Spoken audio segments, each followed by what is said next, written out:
नमस्कार साथियों, मेरा नाम है नितिन और आप देख रहे हैं मेरा YouTube चैनल बहुजन क्रांति स्टेटस। साथियों, दिनांक 21 मार्च 2024 को नगीना लोकसभा के विभिन्न गांवों में जनसंपर्क के लिए पहुंचे एडवोकेट चंद्रशेखर आज़ाद जी और उनके साथी माननीय विनय रतन जी, राष्ट्रीय अध्यक्ष भीम आर्मी भारत एकता मिशन, जिनमें निम्न गाँव शामिल रहे: गाँव गोपालपुर, गाँव बल्दिया, गांव इनामपुर, गांव सिगौरा गिरधर, गांव जलालपुर हसना, गांव अमेहड़ा, गांव रुस्तमपुर आदि शामिल रहे।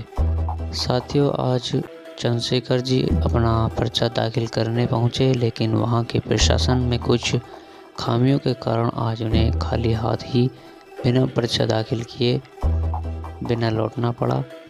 और उन्होंने कहा है कि यह मेरे साथ भाजपा सरकार द्वारा कोई चाल भी हो सकती है, जिससे ताकि मैं नॉमिनेशन ना कर सकूं, पर मैं कल फिर आऊंगा और पर्चा दाखिल करके ही जाऊंगा। और गांवों में जनसंपर्क के दौरान उन्होंने जनता से क्या कहा, आइए आपको सुनाते हैं। और इस वीडियो को लाइक, शेयर और चैनल को सब्सक्राइब जरूर कर दें। धन्यवाद।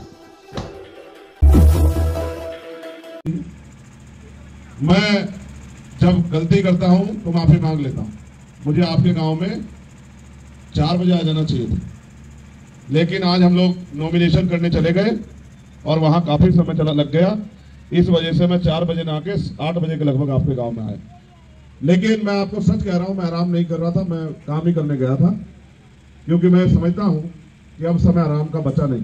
तो मैं अपनी बात को शुरू करने से पहले समय समय पे भारत की धरती पे जन्मे सभी संतों, गुरुओं, महापुरुषों को नमन करता हूं। मेरा नमन करने का एकमात्र उद्देश्य, आज हमारे जीवन में इस तरह का उजाला नहीं होता, आज ये मंच नहीं सजता, एक प्राइमरी स्कूल के मास्टर का बेटा इस मंच पे खड़ा होकर अपनी बात नहीं रखता, क्योंकि ये देश में तो राजा महाराजा राज करते थे और राजा की संतान ही राजा होती थी, बाकी लोगों को तो बहुत सारे अधिकार नहीं थे। लेकिन इस देश में एक ऐसा युग परिवर्तन हुआ जिसने इस देश के हजारों, लाखों, करोड़ों शोषितों, वंचितों, गरीबों, किसानों, मजदूरों, नौजवानों और स्पेशली देश की हर एक महिला को बराबर का अधिकार और स्वाभिमान सम्मान का जीवन दिया।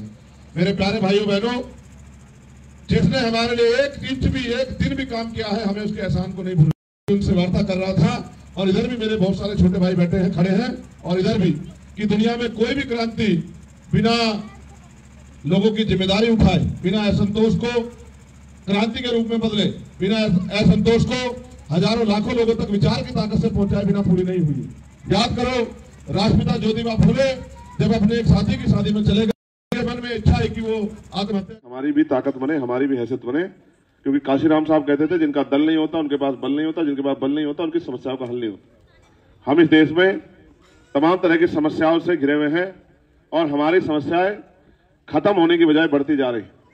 आजादी से पहले तो ये सब चीजें जायज थी, क्योंकि तब राजतंत्र था, राजा महाराजा राज करते थे, बाकी प्रजा को जुल्म जाति सहनी पड़ती थी। लेकिन लोकतंत्र में जहां बाबा साहब अम्बेडकर ने अपने 4 बच्चे कुर्बान करके हमें वोट का अधिकार दिया है, स्वाभिमान सम्मान से जीने का अधिकार दिया है, हमें नौकरी रोजगार करने का, पढ़ने का, आगे बढ़ने का अधिकार दिया है, कुर्सी पर बैठने का अधिकार दिया है, शासन करने का अधिकार दिया है। अगर उस समय में भी हम लोग जुल्म जाति सह रहे तो कहीं ना कहीं हम अपने कार्य को जिम्मेदारी से नहीं कर। आज मैं आपके गांव में मुझे आने का मौका मिला, मैं आपसे बस यही कहना चाहता हूं कि लोकतंत्र का पर्व आ गया है, आपको अपनी वोट से ताकत बनानी है। अगर आप उस ताकत को चंद्रशेखर आजाद को दोगे तो चंद्रशेखर आजाद उस ताकत से आपके बच्चों का, आपका, इस क्षेत्र का भविष्य बदलने का काम करेगा। अगर आप उस ताकत को किसी और को दे दोगे तो वो उस ताकत के जरिए खुद ताकतवर होकर अपने घर में बैठने का काम करेगा। अब फैसला आपको करना है। ये पढ़े लिखे नौजवान बेरोजगार घूम रहे हैं। बहुजन समाज से जुड़ी ऐसी ही खबर पाने के लिए वीडियो को लाइक, कमेंट, शेयर और चैनल को सब्सक्राइब जरूर कर लें और बेल आइकन दबाना ना भूलें, ताकि आपको नोटिफिकेशन मिल सके।